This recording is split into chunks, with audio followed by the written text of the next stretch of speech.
Hello and welcome student. एक बार फिर से मैं अभिषेक कुमार मिश्रा आपका स्वागत करता हूं अपने यूट्यूब चैनल पे फार्मेसी टॉक टू अस पे। सो बेसिकली आज का हमारा जो डिस्कशन का टॉपिक है वो है डिप्लोमा सेकेंड ईयर के जो स्टूडेंट्स हैं उनके लिए कि जो फार्मास्यूटिकल केमिस्ट्री हमारे डिप्लोमा सेकेंड ईयर में है। तो मैं उस पर उसके सिलेबस पे जस्ट एक कॉमन डिस्कशन करने के लिए आज ये वीडियो बना रहा हूँ कि बिकॉज रीज़न क्या है कि उस पर मैं डिस्कशन करने के लिए क्यों वीडियो बना रहा हूँ कि सबसे एक जो इसमें क्या है कि इसकी एक ड्रॉबैक कह लो कि ये जो डिप्लोमा सेकेंड ईयर केमिस्ट्री के जो सिलेबस है वो इतना लेंदी बनाया हुआ है पीसीआई ने कि इसको मतलब पढ़ना बहुत ही मुश्किल होता है। अगर आप किसी भी तरीके से पढ़ भी लो तो उस चीज़ को याद करना बहुत ही मुश्किल होता है। तो मैंने देखा कि जितने भी सारे सिलेबस हैं, स्टैटिक्स है, जितने भी सब्जेक्ट हैं उनके बायोकेमिस्ट्री जो भी सब्जेक्ट हैं डिप्लोमा सेकेंड ईयर में, तो उनमें जो फार्मास्यूटिकल केमिस्ट्री के सब्जेक्ट्स हैं वो सबसे लेंदी है। तो उसको हम क्या कर सकते हैं, अगर उसको हम पढ़ने के लिए सबसे अच्छी चीज़ एक हमारे साथ क्या हो सकती है कि हम उसको एक स्ट्रैटेजी बना कर पढ़ते हैं तो चीज़ें हम ज़्यादा उसको अपने अंदर रख सकते हैं कि माइंड में रख सकते हैं ताकि एग्ज़ाम में उसको लिख सकें। तो सबसे पहली चीज़, एक इम्पॉर्टेंट चीज़ क्या है कि जो केमिस्ट्री का सिलेबस है उसको फार्माकोलॉजी के सिलेबस से थोड़ा सा मिलता जुलता है। तो हमको अपनी जो प्रिपरेशन स्टार्ट करनी है ऐसा स्टार्ट करनी है कि जब हम कोलॉजी पढ़ रहे हों तो हमें केमिस्ट्री का भी उसका बेनिफिट मिल रहा है, और हम जब केमिस्ट्री पढ़ रहे हैं सब्जेक्ट तो उससे हमें कोलॉजी का भी चीज़ें समझ में आ रही हैं। तो सबसे अच्छी चीज़ फिलहाल तो यही है कि हमें दोनों सब्जेक्ट को एक दूसरे से कोरिलेट करके देखना है। कोरिलेट करके चलेंगे तो सिलेबस जो हमारा बहुत अभी हम बात की बहुत लेंदी है वो क्या होगा, थोड़ा रिड्यूस हो जाएगा। तो इसमें अगर देखा जाए तो सिलेबस में टोटल हमें नियर अबाउट 35 चैप्टर्स पढ़ने हैं। ओके, जैसे अगर आप देखोगे सिलेबस तो एंटीसेप्टिक है, सल्फोनामाइड, एंटी लेप्रोटिक, एंटी ट्यूबरकुलोसिस है, एंटीमोबिक है, एंटीबायोटिक्स है, एंटी फंगल है, एंटी मलेरियल है, हिप्नोटिक्स है, एनेस्थेटिक है, जनरल एनेस्थेटिक है, कोलिनर्जिक ड्रग है, डायबिटिक है, कार्डियोवैस्कुलर है। तो मतलब ये कह लो सिलेबस बहुत बड़ा है। तो और हमें कुछ ऐसे टॉपिक्स हैं जो कि सेम हमें कहाँ मिलेंगे, फार्माकोलॉजी के सिलेबस में। ठीक है, तो अभी फ़िलहाल के लिए और आप हर एक चैप्टर के अंदर देखोगे 7, 8, 10, 12 ड्रग्स भी प्रेजेंट हैं। तो अगर आप चैप्टर की बात करो तो नियर अबाउट 35 चैप्टर्स हैं, और ड्रग की बात करो उसमें कितने ड्रग्स पढ़ने हैं तो वो नियर अबाउट आपके हो जाएंगे वहीं 100 एंड 110 के अराउंड। तो 100 एंड 110 के अराउंड पढ़ना इज़ नॉट ईजी, और अगर इन केस अगर आप पढ़ भी लेते हो तो इसको मेमोराइज़ करना भी बहुत मुश्किल होगा। उसमें से कुछ ऐसे ड्रग्स हैं जिनका हमें स्ट्रक्चर भी पढ़ना है और IUPAC नेम भी पढ़ना है। अब बाकी जो ड्रग्स हैं उस पर हमें स्ट्रक्चर और IUPAC नेम उसके तो खैर फिलहाल अभी नहीं पढ़ने। तो अब अगर आप सिलेबस में देखोगे तो जिन कंपाउंड के हमें स्ट्रक्चर्स और IUPAC नेम पढ़ने हैं उनके ऊपर स्टार मार्क किया हुआ है।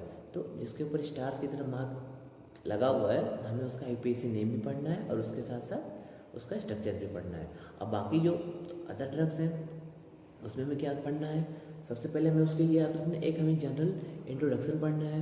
ठीक है, कि वो जो ड्रग है वो हमारा किस कैटेगरी का ड्रग है। जैसे कोलिनर्जिक ड्रग हुआ उसका कोई एग्जांपल ले लेते हैं, तो उसका जो एग्जांपल है तो सबसे पहले हमें किसके बारे में लिखना है, कोलिनर्जिक ड्रग में, या फिर जनरल एनास्थेटिक का कोई ड्रग्स है तो उसके जनरल जब उसका इंट्रोडक्शन लिखने गए तो उसको हम जनरल एनास्थेटिक के बारे में सबसे पहले लिखते हैं।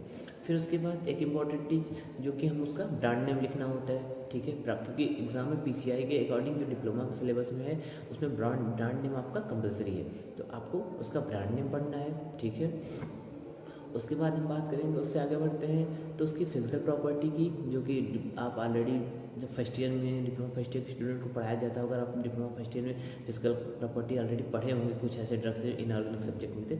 इसमें क्या है, हमारे ऑर्गेनिक सब्सटेंस है, वो ऑर्गेनिक ड्रग्स हैं, तो उनका हमें क्या पढ़ना है, फिजिकल प्रॉपर्टी। फिजिकल प्रॉपर्टी में हमें क्या क्या पढ़ना होता है, जो कि हमें पढ़ना होता है उसका कलर, उसका ऑर्डर, उसका टेस्ट, उसकी बॉइलिंग पॉइंट, उसका मेल्टिंग पॉइंट, यही इतना सफिशिएंट, बस ये 5 चीज़ें हमें पढ़नी है, इससे ज़्यादा कुछ नहीं है, जितना पढ़ लेते हैं तो सफिशिएंट होता है। उसके बाद हमें क्या पढ़ना होता है, इसकी केमिकल प्रॉपर्टी। ठीक है, कि ये इसका केमिकल प्रॉपर्टी क्या है। उसके बाद हमें क्या पढ़ना है कि ADM कि ड्रग का एब्जॉर्प्शन कहाँ हो रहा है, डिस्ट्रीब्यूशन कहाँ हो रहा है, मेटाबॉलिज्म कहाँ हो रहा है, एक्सक्रीशन क्या हो रहा है, ठीक है। उसके बाद और हमें क्या पढ़ना है कि रूट ऑफ एडमिनिस्ट्रेशन क्या है हमारा, जो हम ड्रग है उसको हम बॉडी में कैसे इंजेक्ट कर रहे हैं, किस रूट से इंजेक्ट कर रहे हैं, वाया टॉपिकली है या फिर पैरेंटली है या फिर ओरली है। तो ये चीज़ भी हमें इसमें इसके साथ साथ पढ़ना है। और क्या पढ़ना है हमें इसमें, हमें इसका स्टोरेज पढ़ना है कि हम जो प्रोडक्ट या फिर जो मेडिसिन बना रहे हैं उसको स्टोर कैसे करें, वो किस किस चीज़ के साथ कंफर्टेबल है, किस किस चीज़ के साथ अनकम्फर्टेबल है। तो ये सारी डिस्कशन हमें एक ड्रग के बारे में पढ़नी होती है। और जैसा कि बैचलर के स्टूडेंट को की तरह बैचलर के स्टूडेंट में क्या होता है, उन्हें ड्रग्स का सिंथेसिस पढ़ना होता है कि उसको कैसे सिंथेसाइज किया जाता है, और उसके साथ साथ उसकी स्ट्रक्चर एक्टिविटी रिलेशनशिप पढ़नी होती है। बट डिप्लोमा के सिलेबस में ऐसा कुछ नहीं है। ये बहुत एक कन्फ्यूज़न का विषय भी रहा है। बहुत लोगों ने भी ये हमसे पूछा भी है कि सर ये क्या इसका हमें सिंथेसिस या फिर पढ़ना है या फिर नहीं पढ़ना, अगर हमें और इसका स्ट्रक्चर एक्टिविटी रिलेशनशिप पढ़ना है कि नहीं पढ़ना। तो मैं उनको इग्नोर करता हूँ कि आप इन सब चीज़ों को ना पढ़िए। सिंथेसिस और स्ट्रक्चर एक्टिविटी रिलेशनशिप को आप छोड़ दीजिए, डिप्लोमा के स्टूडेंट हैं। हाँ, अगर बैचलर के स्टूडेंट हैं तो आपको स्ट्रक्चर एक्टिविटी रिलेशनशिप सिंथेसिस बिल्कुल आनी चाहिए। तो आपको सिंथेसिस और स्ट्रक्चर एक्टिविटी रिलेशनशिप का पार्ट आपको छोड़ देना है। उसके अलावा जितनी सारी इन्फॉर्मेशन आप उसको यूजेस कहाँ कर सकते हैं, फिजिकल प्रॉपर्टी, केमिकल प्रॉपर्टी, कैसे उसको कितना उसका वो बायोबिलिटी क्या है, ये सब चीज़ें आप उसमें जनरल डिस्कशन में दे सकते हैं। तो और उसके बाद मैंने पहले ही बता दिया कि जो स्ट्रक्चर और आईयूपीएस है हम सबका नहीं पढ़ना, हमें उन्हीं ड्रग्स का पढ़ना है जिसको आप सिलेबस में देखोगे तो एक स्टार करके मार्क्स किया होगा।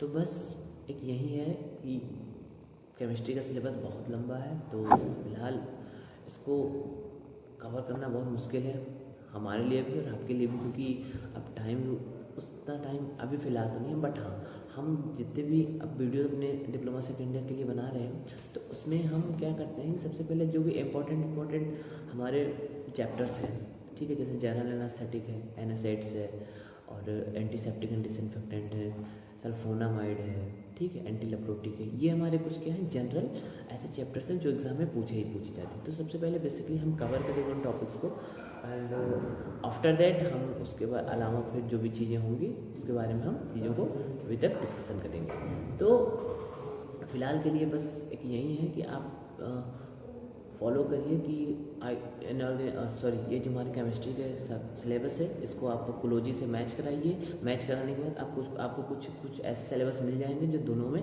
कॉमन है। जैसे उसका आपको डिफिनीसन मिल जाएगा, डिफिनीसन आपको एक जगह पढ़ना है, चाहे आप केमिस्ट्री में पढ़िए या फिर कोलॉजी में पढ़िए, नो इशू। आपको उसका क्लासिफिकेशन पढ़ना है, जैसे मान के चलिए एक एग्जाम्पल लेते हैं, जैसे एक चैप्टर है हमारा जनरल एनेस्थेटिक, तो उसका आपको जो पढ़ना है जैसे डिफिनीसन पढ़ना है, तो चाहे आप कोलॉजी में पढ़िए या फिर केमिस्ट्री में पढ़िए, कोई इशू नहीं। उसका मैकेनिज्म ऑफ एक्शन की बात करें तो आपको किसी में पढ़िए, चाहे कोलॉजी में पढ़ लीजिए या फिर केमिस्ट्री में पढ़ लीजिए, उसको कोई डिस्कशन नहीं है। उसके बाद उसका क्लासिफिकेशन पढ़ना है, तो क्लासिफिकेशन भी आप कहीं से पढ़ सकते हैं। तो सेम चीज़ें आप कोलॉजी से भी कोलॉजी का बुक प्रीफर करके पढ़िए या फिर केमिस्ट्री का बुक प्रीफर करिए, कोई इशू नहीं। डिफिनीशन पढ़ना है, मैकेनिज्म ऑफ एक्शन पढ़ना है और क्लासिफिकेशन पढ़ना है। अच्छा, और दूसरी चीज़, एक और इम्पोर्टेंट चीज़ कि हम जो मैकेनिज्म ऑफ एक्शन लिखने जाते हैं तो बेसिकली होता क्या है कि जैसे किसी भी कैटेगरी में जनरल एनेस्थेटिक में एक ड्रग तो है नहीं, हमारे कई सारे ड्रग्स हैं, 7 ड्रग 8 ड्रग, एनासेट्स को उठा लीजिए तो आप एक ड्रग्स तो है नहीं, उसमें हमारे टोटल 10-12 ड्रग्स हैं। तो हमें जो मैकेनिज्म ऑफ एक्शन लिखना होता है, देखिए होता क्या है एक्चुअली में, जो मैकेनिज्म ऑफ एक्शन हर एक ड्रग का सेपरेटली होता है, ठीक है। तो हर एक ड्रग का सेपरेटली अलग अलग मैकेनिज्म ऑफ एक्शन होता है, बट अब इतना पॉसिबल नहीं हो पाता कि हम हर एक ड्रग का पार्टिकुलर मैकेनिज्म ऑफ एक्शन पढ़ पाएँ। तो उसके लिए सबसे सिंपल वे में क्या कर सकते हैं कि हमें एक कॉमन मैकेनिज्म ऑफ एक्शन हम उस निकालते हैं कि जो हमारा ऐसा मैकेनिज्म ऑफ एक्शन जो कि हम उसको लिख दें तो वो मतलब एग्ज़ाम में सही हो जाए। तो ये जो मैकेनिज्म ऑफ एक्शन हमें मिलेगा वो आप उसको ऐसे नहीं कि आप कहीं से लिख दो। मोस्टली मैं कहूँगा कि मैकेनिज्म ऑफ एक्शन के लिए आप के डी त्रिपाठी का बुक प्रीफर करिए, उसमें आप एक जनरल मैकेनिज्म ऑफ एक्शन खोजिए, तो वो आपको पर्टिकुलर चैप्टर के जैसे एनास्थेटिक है, जनरल एनास्थेटिक है, लोकल एनास्थेटिक है, एनासेट्स है, या फिर नियोप्लास्टिक ड्रग्स है, या फिर आपके लिए सल्फोनामाइड है, तो एक इसका जनरल मैकेनिज्म ऑफ एक्शन अगर आपको मिल जाएगा तो आप हर एक ड्रग्स में लिख दोगे वो काम कर जाएगा। तो बेसिकली हमें इसी तरीके से करना है, क्योंकि इसका सिलेबस इतना बड़ा है कि आपको पढ़ना भी मुश्किल है और पढ़ने के बाद उस चीज़ को याद करके रखना भी बहुत ज़्यादा मुश्किल है। ठीक है, तो यही सब चीज़ें हमें करना है कि पहले ऐसा पढ़ना है कि कोलॉजी का भी उधर पार्ट हो, हमारा केमिस्ट्री दोनों एक दूसरे से कोरिलेट हो जाए।